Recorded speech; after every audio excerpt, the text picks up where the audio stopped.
हरिओम। जय श्री कृष्णा। मुझे सहारा तेरा, जग के पालनहार। भगवान श्री कृष्ण ने आगे कहा, हे प्रिय, यमराज की आज्ञा सिरोधार्य करते हुए प्रेतपति धनेश्वर को नरकों के समीप ले गया और इसे दिखाते हुए कहने लगा, हे धनेश्वर, महान भय देने वाले इन नरकों की ओर दृष्टि डालो।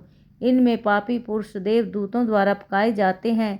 यह देखो, यह तप्तवाचक नामक नरक है, जिसमें देह जलने के कारण पापी विलाप कर रहे हैं। जो मनुष्य भोजन के समय भूखे मनुष्यों को भोजन नहीं देता, वह बार बार इस नरक में डाले जाते हैं। वह प्राणी जो गुरु, अग्नि, ब्राह्मण, गौ, वेद और राजा इनको लात मारता है, वह भयंकर नरक अतिशय पापों के करने पर मिलते हैं।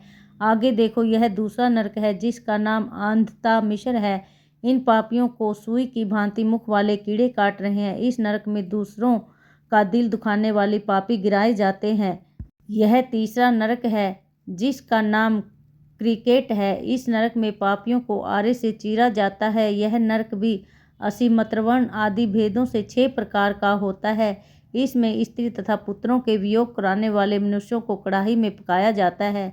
2 प्रियजनों को दूर करने वाले मनुष्य भी असीमत्र नामक नरक में तलवार की धार से काटे जाते हैं और कुछ भेड़ियों के डर से भाग जाते हैं। अब अगला नामक यह चौथा नरक देखो। इसमें पापी विभिन्न प्रकार से चिल्लाते हुए इधर उधर भाग रहे हैं। यह नरक भी वध आदि भेदों से 6 प्रकार का है। अब तुम यह 5वां नरक देखो, जिसका नाम कूटशलमली है। इसमें अंगारों की तरह कष्ट देने वाले बड़े बड़े कांटे लगे हैं। यह नरक भी यातना आदि भेदों से 6 प्रकार का है। इस नरक में पर स्त्री गमन करने वाले मनुष्य डाले जाते हैं। अब तुम यह 6वां नरक देखो। उल्वण नामक नरक में सर नीचे करके पापियों को लटकाया जाता है। जो लोग भक्ष्य अभक्ष्य का विचार नहीं करते, दूसरों की निंदा और चुगली करते हैं, वह इस नरक में डाले जाते हैं। दुर्गंध से यह नरक 6 प्रकार का है। यह 7वां नरक है, जिसका नाम कुंभीपाक है।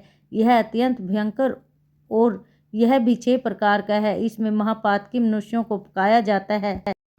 जो पाप इच्छा रहित किए जाते हैं वह सूखे, और जो पाप इच्छा पूर्वक किए जाते हैं वह पाप आर्ध्य कहलाते हैं। इस प्रकार शुष्क और आर्द्र भेदों से यह पाप 2 प्रकार के होते हैं। इसके अलावा और भी अलग अलग 84 प्रकार के पाप हैं।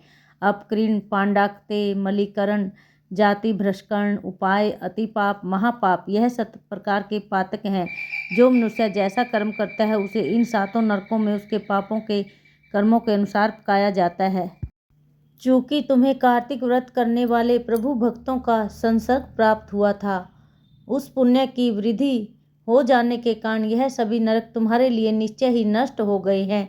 इस प्रकार धनेश्वर का नरकों का दर्शन कराकर प्रेतराज उसे यक्षलोक में ले गई। वहां जाकर उसे वहां का राजा बना दिया। वहीं कुबेर का अनुचर धनक्षय के नाम से प्रसिद्ध हुआ। बाद में महर्षि विश्वामित्र ने उसके नाम पर एक तीर्थ बनवाया था। कार्तिक मास का व्रत महाफल देने वाला है। इसके समतुल्य अन्य कोई दूसरा पुण्य कर्म नहीं है।